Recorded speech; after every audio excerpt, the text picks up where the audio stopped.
সড়কে উৎসুক মানুষের ভিড়, মুহূর্তেই ঝরে গেল ৬টি প্রাণ। বরাবরের মতোই দুর্ঘটনার পর লাপাত্তা চালক।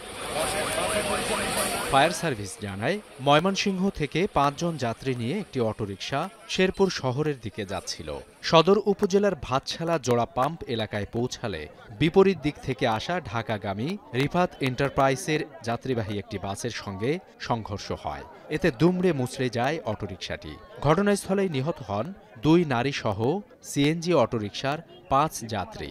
গুরুতর অবস্থায় চালককে উদ্ধার করে সদর হাসপাতালে নেওয়া হলে তিনিও মারা যান।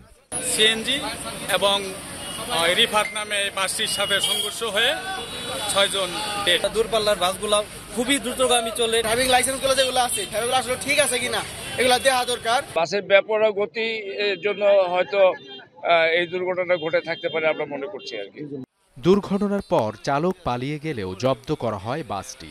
তাৎক্ষণিকভাবে ঢাকা শেরপুর ময়মনসিংহ আঞ্চলিক মহাসড়কে যানজটের সৃষ্টি হয়। পরে পরিস্থিতি নিয়ন্ত্রণে আনে পুলিশ ও সেনাবাহিনী। স্পটেই ৫ জন মারা যায়, ২ জন মহিলা, ৩ জন পুরুষ। প্রত্যক্ষদর্শীরা জানান, রাস্তা অতিক্রম করার সময় একটি কুকুরকে বাঁচানোর চেষ্টা করে সিএনজি অটোরিকশার চালক। এ সময় দ্রুতগতির বাসটি অটোরিকশাকেই চাপা দেয়। এতেই ঘটে প্রাণহানি।